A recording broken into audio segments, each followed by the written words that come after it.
I'm Marian Nicholson, and back in my early 30s, I was having sex with a very nice person, and suddenly one day I started to feel unwell, and a few days after that I started to get spots down there on the vulva. So I went to a GYN clinic and they told me that I had herpes simplex.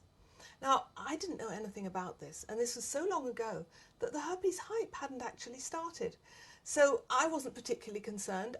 They said it's a cold sore, which happens to be down there instead of on your face, and that was fine. And the boyfriend that I caught it from didn't even know that he had it. Looking back on it, when we talked about it, we were able to see that actually he had sometimes had little sort of chafed patches on one side only of his penis, which he hadn't bothered to think about. But, you know, with hindsight, and once we knew more about this, we realised that that's what it was. You know, he'd not been diagnosed, and he had sex one day when he had the little chafed places, and that was enough to infect me. Now, I got it in the classic way. So I had the flu-like symptoms, which lasted probably about, I would say, 5 days. And then the spots, which were very painful, not that many, probably only about 4 or 5. And then I was again very unlucky, but it's again, you know, the reason why I'm actually working for the Herpes Viruses Association, because I was unlucky and needed help, which was I got lots of outbreaks. Unlike my boyfriend, who hardly got his chafed place more than twice a year, I got lots of outbreaks. So in the first year, I probably had about 15 outbreaks. I mean, it did make our love life rather difficult. But since he wasn't going to catch it back from me because he already had it, I didn't have that particular worry. Then after about 2 years, I would say, that relationship ended. And now I was on my own. And now I was a little bit more concerned about what would another partner think about this. And I wasn't helped by the fact that my sister, who was living in America at that time, sent me a magazine with all sorts of scare stories in it about this. And I really got totally worked up about, you know, feeling like a leper, feeling that no one would have me. You know, I'd got out of the way of thinking of it as just a cold sore, which was down there instead of up there, and started really being most concerned about it.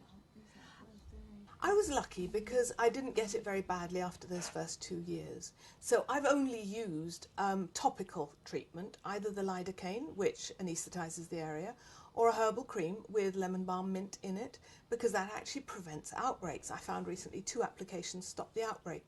But for some people who get it far more often, it's really great that there are antiviral pills. They can take those on a daily basis to prevent the outbreak from actually ever coming out. So 3 months, 6 months, a year. Or they can just take a big dose the moment they start noticing symptoms. If a partner did catch it from me, everyone imagines that they're going to get bad symptoms because I did. And the answer is not. Only 1 person in 4 even notices that they have caught it. Their symptoms will be less or more aggravating, just according to their own immune system. On our helplines, we get people who are really concerned about it. And there are 2 reasons for that, really.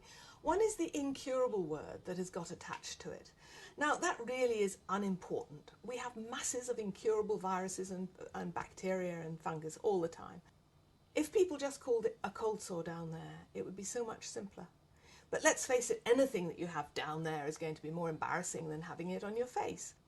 People are really glad when they get to our website because they say it's so much less scary and freaky than the others. And I'd like to remind people that this is only a cold sore. Their concerns are often too many outbreaks. You know, for people who've got physical symptoms, they could be in a relationship, but too many outbreaks are bothering them. The other is, will a new partner accept me? How do I talk about it with a new partner? So we have workshops on that subject for people who are concerned.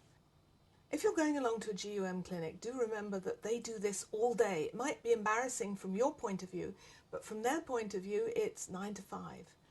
Some clinics are walk-ins, sometimes you need to make an appointment. They will check you for all the various STDs. So don't expect them just to find out whether it's herpes simplex. They will check you for everything.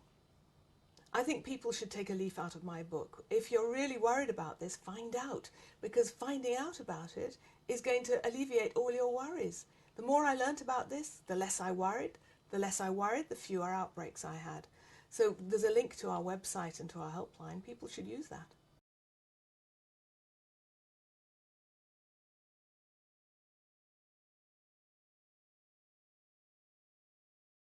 For more information, visit www.nhs.uk.